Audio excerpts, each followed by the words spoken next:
Paytm की कमाई का हिसाब किताब सामने आ चुका है। मतलब पेटीएम की पेरेंट कंपनी 197 कम्युनिकेशंस लिमिटेड ने सितंबर तिमाही के नतीजों का ऐलान कर दिया है।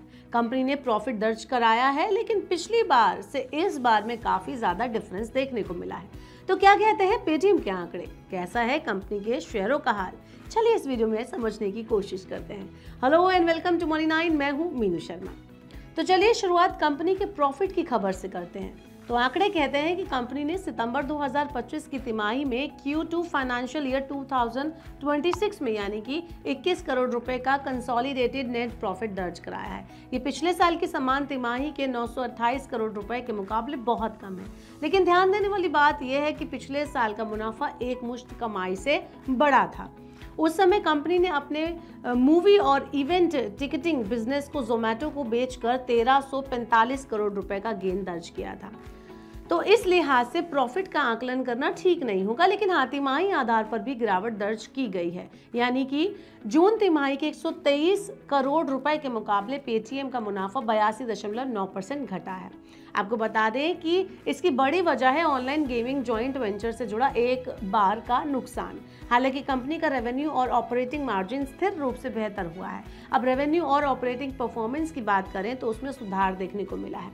ऑपरेशन से पेटीएम का रेवेन्यू सालाना आधार पर 24% बढ़कर 2061 करोड़ रुपए पहुंच गया। तिमाही आधार पर यह 7% बढ़ा है। आपको बता दें कि ये ग्रोथ कंपनी के फाइनेंशियल सर्विसेज और मर्चेंट पेमेंट सेगमेंट में आई मजबूती से आई है। इसके अलावा एबिटा में भी बढ़त देखने को मिली है। आपको बता दें कि एबिटा 95.8% बढ़कर 141 करोड़ रुपए हुआ, जो पिछले क्वार्टर के 72 करोड़ रुपए से लगभग 2 गुना ज्यादा है।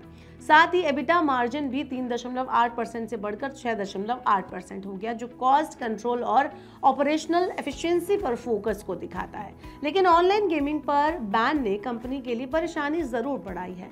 पेटीएम ने बताया कि उनसे लगभग 190 करोड़ रुपए का एक एक्सपेंशनल चार्ज लिया है, जो इसके gaming joint venture first game technology private limited को दिए गए लोन के नुकसान से जुड़ा है। ये नुकसान ऑनलाइन गेमिंग पर बने नए नियमों की वजह से हुआ।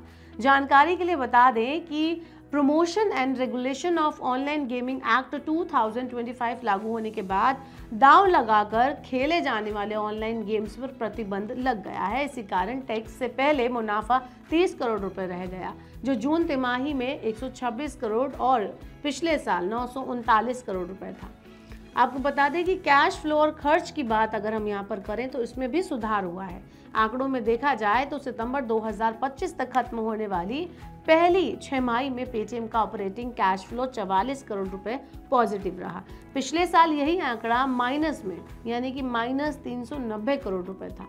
आपको बता दें कि इस लिहाज से ये कंपनी के लिए एक अच्छी खबर है, जिसके चलते पेटीएम की कुल एसेट 30 सितंबर 2025 तक बढ़कर 22,537 करोड़ रुपए हो गई, जो मार्च 2025 में 21,448 करोड़ रुपए थी।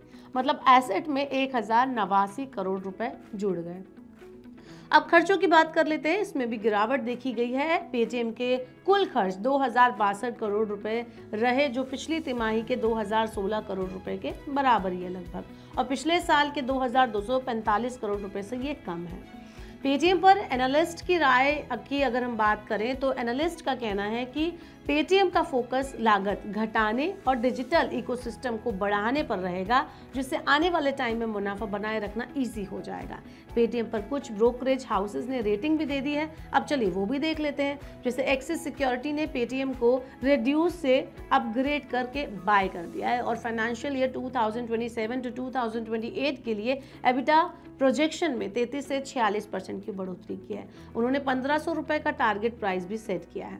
आपको बता दें कि कुल मिलाकर पेटीएम के लिए खरीदारी की सलाह दिखाई देती है, लेकिन आप अपना फैसला किसी भी सलाह और अपनी आर्थिक स्थिति को ध्यान में रखकर ही लें। अब आखिर में पेटीएम के शेयरों का हाल क्या है वो भी देख लेते हैं। तो पेटीएम के शेयर मंगलवार को 0.45% की गिरावट के साथ 1269.00 रुपए पर बंद हुए। पेटीएम का स्टॉक बीते 6 महीने में 46.54% बढ़ा। एक साल में इसमें 68.93% का रिटर्न दिया है। सब ठीक है, लेकिन अभी भी पेटीएम अपने आईपीओ की लिस्टिंग प्राइस से 18.70% नीचे है। उस लिहाज से अभी भी शेयर को एक ऊंची छलांग लगाने की जरूरत है। आपका इस पर क्या कहना है, कमेंट अस बिलो। और हाँ, किसी भी तरह का निवेश करने से पहले अपने वित्तीय सलाहकार, फाइनेंशियल एडवाइजर की राय जरूर लें। और ऐसे और वीडियोस के लिए देखते रहिए मनी 9 और सब्सक्राइब करें मनी 9 का यूट्यूब चैनल।